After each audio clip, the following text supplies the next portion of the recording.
Okay, well, Andy Nagorski, and no scoops here. I think I'll do three very quick hits on my initiation to the world of foreign correspondence. My first posting was to Hong Kong in 1978 as a roving correspondent for Newsweek. And one of the first things you did was sign up for the Foreign Correspondence Club. And so I'm the new guy on the block. I go to the bar of the Foreign Correspondence Club, and I'm thinking, all these guys, they're Vietnam veteran correspondents, who am I? But I'll go there, and I'll get to know some of them, and I'll become part of this group. So I go to the bar, I order a beer. There's this guy sitting next to me in a safari jacket, just knocking him back, ignores me completely.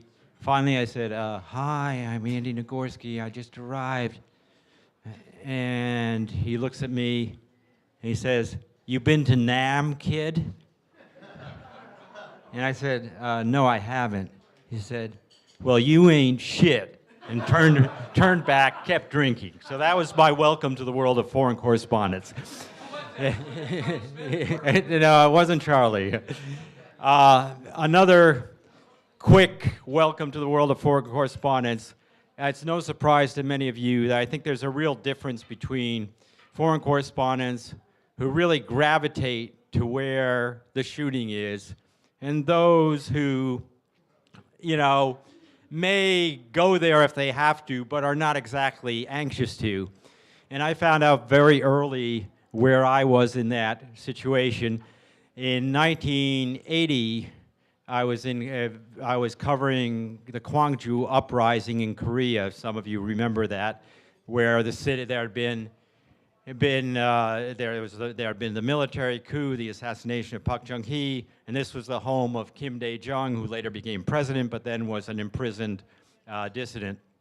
And students had protested in the street there. The army had come in, killed a lot of them. And the students became so enraged that they actually took over the city for a while. And so you had this strange situation where the city was occupied by the students, but troops were ringing the city.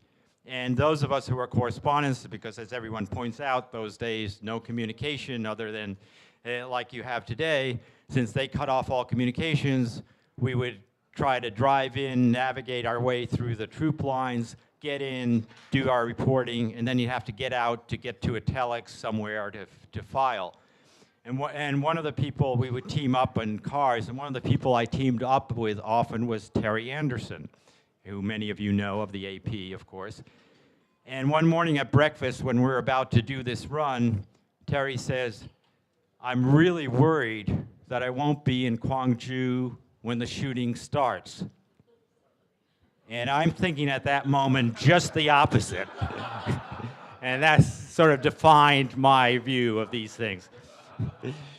And a final little anecdote, since we've talked about the Soviet, a lot of people talking about, Patty and others, about the Soviet Union. Well, my sort of skirmishes tended to be more not with guns, but with people like the KGB.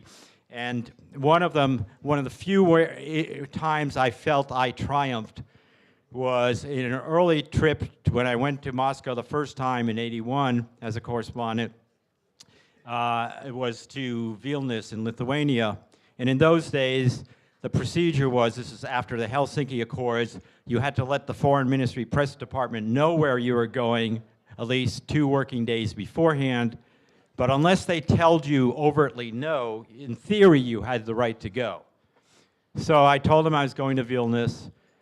I get there, and I check in the hotel, and they say, there's no room in this hotel. We sent a message that there's no room. And so it was clear that someone had fouled up. I had not gotten the message. They had thought that would stop me.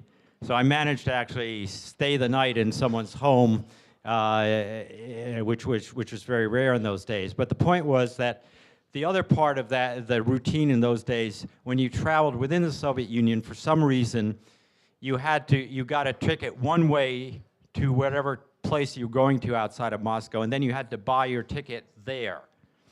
And so when I finally came to buy my ticket to get back to Moscow, they told me there are no seats on the flight to Moscow. By that time, they had admitted me to the hotel because they realized something had screwed up and they wanted me monitored. And so I said, you got to be kidding. Of course there are tickets. He said, no tickets.